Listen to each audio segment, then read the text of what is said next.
Hola, hola, hola, hola, hola.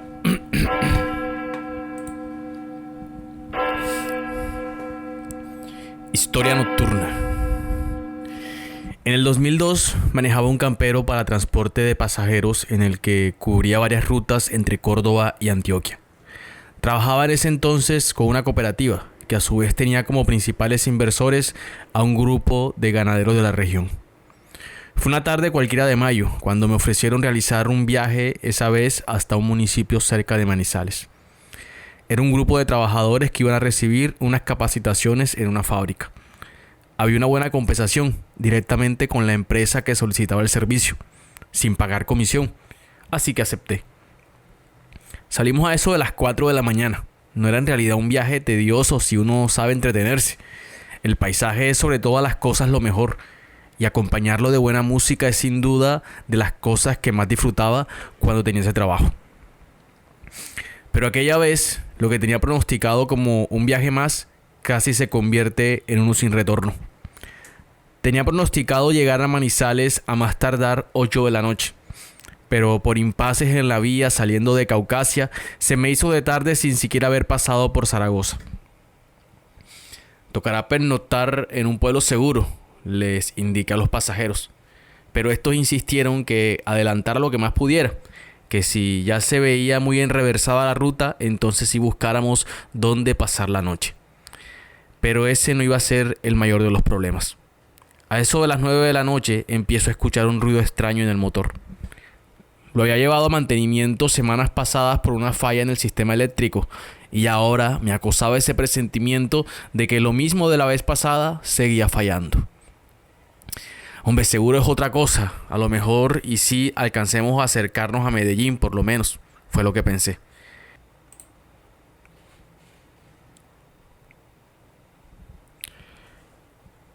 Pero no había pasado muy bien por un pueblito que se llama La Cruzada cuando empecé a sentir que el motor perdía fuerza. Le comunico esto a los pasajeros y todos estos insistían en que avanzara, que por lo menos tratar de pasar la noche en Medellín. ¿Qué más quisiera?, les decía yo, pero como veo esto no llegamos ni al siguiente pueblo. Estábamos apenas saliendo de Remedios cuando el motor dejó de funcionar de golpe y el carro se apagó, sin más señales de querer seguir funcionando. La batería había muerto, el tablero había quedado negro y cuando abrimos el capó que revisamos con una linterna, vimos el desastre. Cables rotos, una correa casi que pulverizada y un olor a quemado que me hizo arder los ojos enseguida. Solo hasta ese momento los pasajeros fueron conscientes de la gravedad de lo que estaba pasando. Estábamos en mitad de la nada, con el monte por todas partes. Quienes tenían teléfonos no servían en lo absoluto y no había por ninguna parte un letrero, luz o vivienda con el cual pudiéramos orientarnos para al menos saber en qué sitio en específico estábamos. Hay que caminar, dijo uno de ellos. Ni loco, les dije. Esto por aquí es zona roja. No deberíamos ni estar pasando por aquí a esta hora. Entonces, ¿por qué se metió a esta hora por aquí?, me replicó uno de ellos. Y yo tranquilamente le respondí. Yo les dije que nos quedáramos a dormir en otro pueblo. Ustedes insistieron en seguir avanzando. Todos se miraron las caras, nadie dijo nada. Hay que ver qué hacemos, dijo alguien al fin. Pues toca rogar que alguien pueda ayudarnos.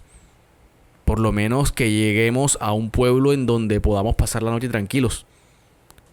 Qué buena suerte fue la que tuvimos cuando a los pocos minutos las luces de un camión pequeño iluminaron la carretera. Bueno, buena suerte fue lo que pensé en ese momento, porque ese iba a ser mi boleto al mismo infierno. ¿Por qué se metieron por aquí?, fue lo que nos preguntó el conductor al ver nuestro problema. Estamos tratando de llegar a Medellín, fue lo que le expliqué. Pero por aquí no se llega, nos dijo. Claro que sí, le respondí, explicándole además que yo llevaba años tomando esa ruta. Bueno, si quieren seguir por aquí les advierto que lo que hay 20 kilómetros más abajo es un campamento en donde no los van a recibir con abrazos seguramente, y menos a un carro con ese emblema, nos dijo el hombre. Yo no podía creer que pudiera haberme confundido. Conocía bien esos caminos, pero luego razonando un poco, quizás sí me distraje con la preocupación. Yo había tomado una Y que según yo siempre tomaba hacia el mismo lado. A lo mejor tomé la ruta que no era, me decía. ¿Qué hacemos?, le pregunté al chofer del camión. Si quieren yo los remolco de regreso hasta un pueblo que sale al desvío de la ruta, me dijo. Ahí hay una gasolinera en donde por lo menos pueden pasar la noche y ya mañana ahí consiguen un mecánico. El pueblo en cuestión no estaba tan lejos. Hicimos un retorno de al menos unos 30 kilómetros y luego un desvío por una ruta angosta de unos 15 minutos que pasaba por un caserío de tablas que estaba a las afueras de la que al parecer era una finca y más adentro un pueblito del cual no sabíamos de su existencia. Ahí nos dejó en la gasolinera, encomendado con los 2 trabajadores que estaban cada uno metido en un chinchorro que estaban colgados en los horcones de un kiosco de palma debajo de un enorme árbol de campano. Ahí pasamos la noche, debajo del techo de la estación de gasolina, todos metidos en el campero, con las puertas aseguradas y cada uno con algo en la mano que pudiéramos usar para defendernos en caso de que fuera necesario. Aún así, nadie pudo dormir. Sobre todo porque en toda la noche, cada cierto tiempo, unas luces diminutas se acercaban desde enfrente, al otro lado del camino, como flotando en el monte y sin una explicación que pudiéramos entender. Se estiraban a la distancia y atravesaban los cristales del campero dejándonos un destello fastidioso en los ojos. Nos están apuntando, dijo alguien en algún momento, pero nadie dijo nada a su comentario. Simplemente nos quedamos ahí, soportando el silencio abrumador de aquella noche, hostigada por la incertidumbre de no tener ni la más remota idea de en qué parte estábamos. A las 6 de la mañana más o menos nos despertó el ruido de unos camiones que llegaron a tanquear. Bueno, en realidad no nos despertaron, sino que nos extrajeron del letargo al que nos había sometido el cansancio y el miedo. Estábamos ahí los 6, pasmados, mirando la infinidad de cualquier rincón con los pensamientos revueltos. Cuando los camiones llegaron, los tipos que dormían en el kiosco se nos acercaron, que qué era lo que necesitábamos arreglar. A lo que yo le expliqué la situación del carro y uno de ellos dijo que tocaba llamar a un tal Willy, que era el que sabía de ese tipo de cosas. 2 horas estuvimos ahí sin recibir noticias de nada, sin que nos dirigieran la palabra, sin saber qué preguntar o a dónde ir, para al menos realizar nuestras necesidades humanas. Cuando de pronto llega una moto, se da la vuelta por toda la bomba, habla con los 2 tipos que permanecían acostados en las hamacas, estos señalan para donde nosotros y el hombre de la moto se echa a reír y luego se va. Pasada media hora, uno de los pasajeros dice que tiene señal, que le tembló una llamada, y entre maniobras de ubicación logra conectar una llamada con la empresa que los había mandado. Que podían mandar a recogerlos desde Medellín, le dijeron, pero que tenían que salir hasta una vía nacional porque no había autorización en esa zona de entrar a ningún lugar porque todo estaba catalogado como alto riesgo. Cuando este le explicó al resto la situación, las caras de pánico se hicieron evidentes. Así que la primera pregunta que hicimos a los tipos que cuidaban la bomba era por dónde se llegaba a la vía nacional que comunicaba con Medellín. Después de Tablitas, dijo uno de ellos sin dar espera. Un pueblo que está aquí bajando por donde ustedes entraron. Esa vía que está ahí al lado es la que sale a Medellín, nos dijo. Pero nos habían explicado que para esa vía se llegaba a un campamento, le expliqué. A lo que ellos se quedaron con los rostros tiesos y se miraron como tratando de buscar una forma de responder. Pero luego dijeron que de esas cosas ellos no sabían. Los trabajadores tomaron la decisión de salir de allí como fuese. Que si era necesario pagar para que lo sacaran hasta la vía, lo iban a hacer. Y me ofrecieron irme con ellos, que si cualquier cosa se buscaba la manera de mandar a rescatar el vehículo, pero yo no podía darme ese lujo de arriesgar mi sustento de esa manera. Así que les dije que no se preocuparan, que se fueran, que yo esperaba al mecánico y que si es caso los alcanzaba en Medellín. Ellos duraron un buen rato deliberando allí, hasta que al final le consultaron a los que cuidaban la bomba que quién podía sacarlos, y uno de ellos les ofreció un servicio de un conocido. Que sí, le dijeron, y el otro de ellos salió en una moto a buscar a la persona que los iba a transportar. A los 15 minutos llegó un Chevrolet, lo recuerdo bien, Cheyenne 93 azul, con 2 motos. Se parquearon en una esquina y un tipo gordo y bigotón fue quien negoció con ellos. 5,000 pesos por persona, les dijo, y todos ellos, aunque les parecía caro por la distancia, aceptaron. 5 minutos después que ellos se fueron, apareció el mecánico, el tal Willy, que en efecto había que cambiar el alternador, unas correas y darle fuerza a la batería. Pero había un problema. Algunos repuestos no los tenía ahí y había que mandarlos a buscar en un almacén que estaba a 2 horas de allí en otro pueblo. Es decir, al menos 5 horas de espera mientras iban y venían con las cosas. No tenía de otra, así que no puse mucha objeción.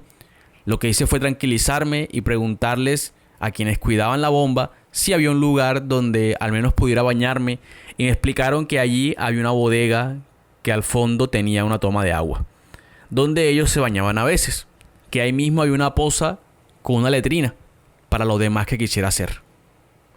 Recuerdo que yo iba saliendo de allí recién cepillándome los dientes cuando por la ventana veo que llegan 4 camionetas y varias motos a la bomba, que casi que de inmediato se bajan como 10 tipos armados.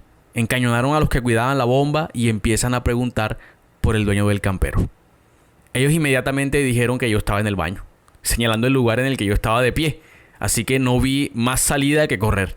Pero justo cuando me iba saliendo por un hueco en el techo, un disparo atravesó la lámina a 20 centímetros de mis ojos. «Bájese de ahí, pendejo», me gritaron.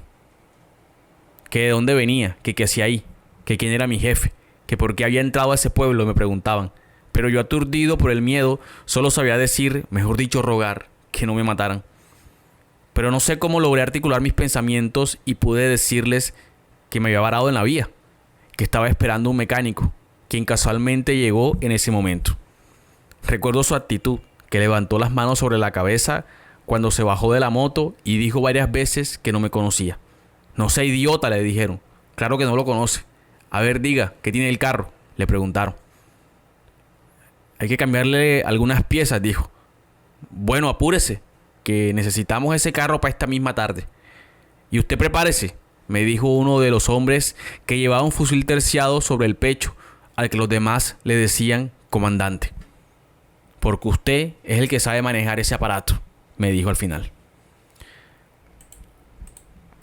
Cuando se hicieron las 3 de la tarde, ya el carro funcionaba con total normalidad. 5 de ellos se subieron en la parte trasera, y el que parecía como el jefe se subió en el lado del copiloto con el fusil sobre las piernas, el cañón apuntando hacia mí. «Maneje», me dijo, «por aquí a la derecha y no se detenga».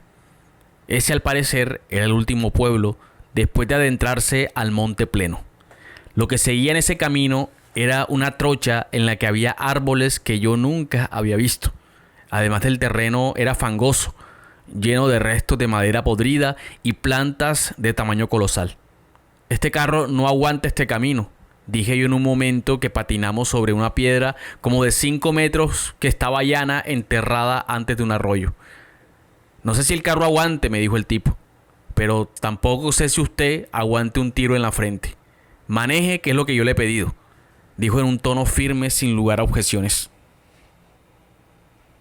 2 horas estuve pisando el acelerador, evitando en muchas ocasiones irme de lado sobre una zanja o tratando a toda costa de no caer del acantilado. De pronto nos asomamos a una curva que salía a una punta plana de la montaña, desde donde se veía todo el valle en su inmensidad y la neblina cubriendo los árboles. Ahí, en medio de las raíces de un árbol inmenso, había una pila de hojas de guarumo. Se notaban acomodadas como ocultando algo. Justo enfrente me hicieron detener el carro. No sé ni cómo explicar la sensación cuando de allí, de esa montaña de hojas, sacaron a un hombre cuyo cuello estaba destajado casi en su totalidad. Casi que le habían arrancado la cabeza.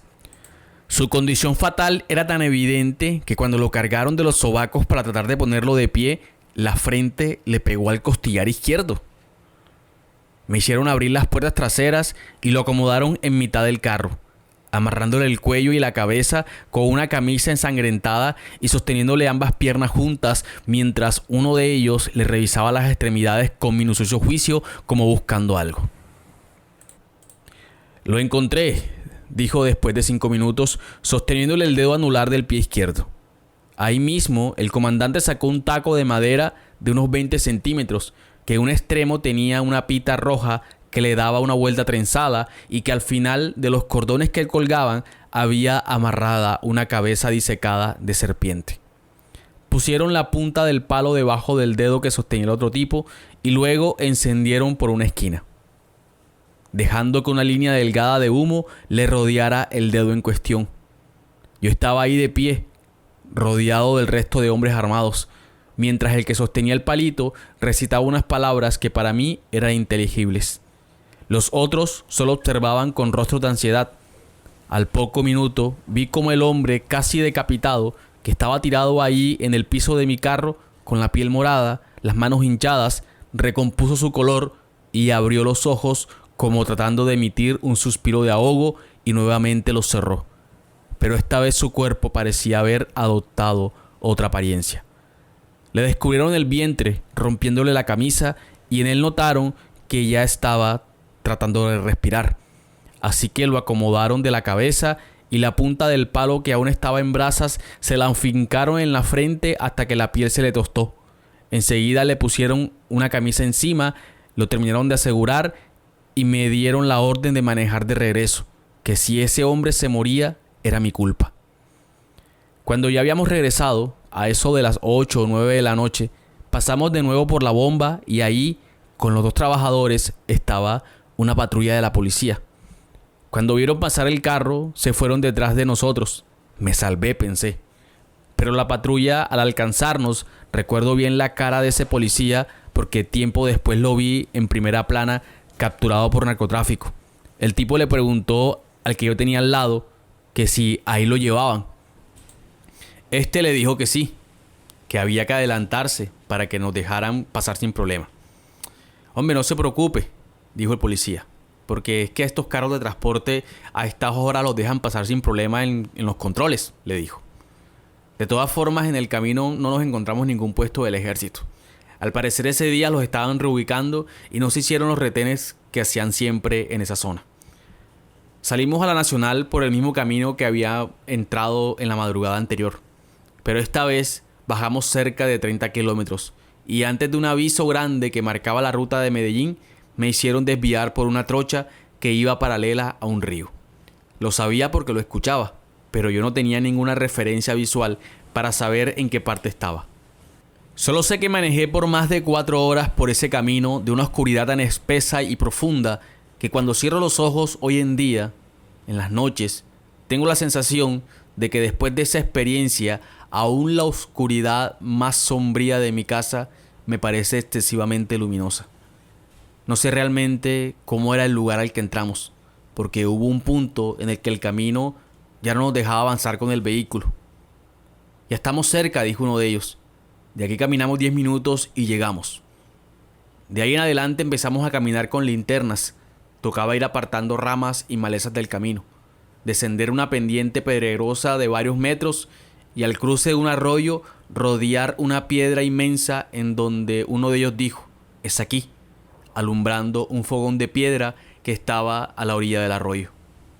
Entonces descendieron al hombre que llevaban envuelto en una hamaca. Terminaron de quitarle la ropa, lo dispusieron cerca del agua, le extendieron los brazos y le echaron tierra en los ojos. «¿Usted cree en el diablo?», me preguntó el comandante al ver que se me hacía imposible disimular mi expresión de horror. «Yo solo creo en Dios», le dije, temblando. «Pues empieza a creer también en el diablo porque hoy lo va a ver». Dicho esto, empezó a caminar hacia el frente, ordenando al resto que se esperaran cerca del cuerpo. Ahí mismo apareció una silueta delante de él y éste le extendió la mano y hubo algo como un apretón de brazos. Él susurró algo y quien fuese que estuviese en la penumbra solo exhaló con fuerza, como si de una bestia se tratase. Pero contrario a lo que parecía, cuando dio un paso hacia adelante, justo al lado del otro hombre, vi que era una mujer anciana, de baja estatura y que le faltaba un brazo. Caminaba con torpeza hacia el grupo, observándonos de lado, uno por uno, con una mirada que parecía atravesarnos. De pronto empezó a sacudir la cabeza como si negara algo, mientras fijaba los ojos en uno de los presentes. Al parecer algunos no debían presenciar lo que estaba a punto de suceder en ese lugar, y por eso se les ordenó rodear la piedra y esperar del otro lado. De los 5 hombres, solo 2 se quedaron a ver lo que iba a pasar. A mí también se me indicó que permaneciera cerca del cuerpo. La mujer, que no hablaba, solo hacía muecas, nos hizo seña de que nos desnudáramos. Mientras lo hacíamos, Comenzó a echarnos en la cabeza un polvo terroso, que era como una mezcla de ceniza con sal. Luego nos hicieron arrodillarnos. La anciana sacó unas hojas de una mochila, las masticó lentamente y escupió el bolo verde dentro de una olleta de barro. Terminando ese proceso, el otro hombre, el comandante, encendió de nuevo la varita misteriosa que llevaba consigo, y juntos avivaron las brasas en el fondo de la olleta hasta que empezó a desprender de ella un olor fuerte como a monte quemado. Luego de esto vertieron esa sustancia sobre el cuerpo del muerto y nos pidieron que lo miráramos directamente a la cara. Comenzaron los dos, la mujer y el comandante, a rodear el cuerpo clavando estacas de madera en el barro negro, que a veces me daba la impresión de estar vivo, de moverse sutilmente debajo de nuestros pies. Encendieron únicamente la punta de la estaca situada detrás de la cabeza del hombre. Cuando ésta se consumió hasta quedar reducida en un pequeño bulto de cenizas, prendieron la siguiente, la que estaba a su izquierda. Entre una estaca y otra pasaban alrededor de 40 minutos, quizás más. No tenía manera de saberlo con certeza. Yo solo obedecía, si me decían que sí, asentía, si debía moverme, lo hacía, si tenía que abrir la boca, lo hacía sin oponer resistencia. Mi única preocupación era salir con vida. No sabía en qué estaba participando ni qué pasaría después, pero entre el miedo y la angustia trataba de mantener la calma y obedecerlo todo. Pero el miedo se volvió insoportable cuando de pronto un cuchillo atravesó el cuello de uno de los hombres que tenía al lado. Fue entonces que noté que el comandante llevaba un rato largo detrás de nosotros. Nunca lo vi moverse, pero ahí estaba, observándonos desde la penumbra. Entonces comprendí que habían pasado quizá 12 horas sin que yo me diera cuenta. Cuando volví en mí, como si la conciencia me regresara de golpe, vi que acababan de encender la estaca número 15. Quise gritar y correr cuando el cuerpo del hombre arrodillado a mi lado comenzó a convulsionar en el suelo, salpicando de sangre todo a su alrededor. Pero cuando intenté levantar la rodilla, algo me jaló con violencia hacia atrás y sentí que me ahogaba. «Siguió vivo», dijo una voz detrás de mí. Fue entonces cuando noté que tenía una cuerda amarrada en el cuello. Ya me había quemado la piel. Era como si hubiese estado colgado de ella durante un buen rato. Hace algunos años, mientras trataba de encontrar respuestas sobre lo que me ocurrió, tuve una entrevista con un hombre que aseguraba haber vuelto de la muerte. La agonía llama a los espíritus, me dijo, cuando comenzó a explicarme el ritual de las estacas. Especialmente al espíritu de los penantes, esas almas errantes que no han resuelto sus asuntos. Pero para amarrar a un espíritu se necesita un intermediario. Las brujas que hacen este tipo de trabajos suelen invocar a un demonio que se manifiesta en el cuerpo de un niño. A cambio de restaurar un cuerpo y evitar la muerte, ese demonio impone 5 posesiones. El que regresa a la vida evita morir, sí, pero llevará dentro de sí 5 espíritus que lo atormentarán de por vida. Eso es una rama oculta de la nigromancia. Para acceder a este trato, las personas deben haber sido bautizados durante sus primeros 30 días de vida en una ceremonia especial con cenizas de un muerto. En ella se le pide al demonio que si a ese niño le pasa algo por un peligro, le ofrezca la oportunidad de regresar. Pero existe otra forma de obtener este favor. Si ya eres adulto y no fuiste bautizado de esta manera, pero aún así deseas hacer el pacto, puedes ofrecer el corazón de tu propio hijo. Tiempo después supe que el hombre al que estaban practicando el ritual aquella noche solía abusar de mujeres, embarazarlas y luego quitarle a sus hijos. Los 2 hombres y yo teníamos un rol importante en todo el ritual. Se nos había permitido estar allí porque en particular el demonio tenía algo que ofrecernos, pero además era con nuestra agonía que se invocaría a la entidad. A mí me intentaron ahorcar. Al hombre que tenían a mi lado lo degollaron. Y el otro, cuando logré percatarme de él, ya estaba tirado boca abajo en el suelo sin dar ninguna señal de vida. Pasó mucho tiempo hasta que todas las estacas se consumieron por completo. Nunca vi la luz del día. Todo fue oscuridad durante horas eternas, quizás días. Permanecí allí arrodillado hasta que dejé de sentir las piernas. No sabía cómo lograba mantenerme consciente, o si era el humo de las estacas el que me provocaba alucinaciones y me impedía tener una percepción clara de lo que ocurría. De pronto empezó a sentirse un olor ácido y putrefacto, al tiempo que yo sentía desmayarme. El comandante y la mujer, que hasta entonces permanecían sentados sobre una piedra al otro lado del cuerpo, se levantaron de inmediato. En una zona más alejada, como si saliera de una cueva, se oyó algo correr sobre el agua.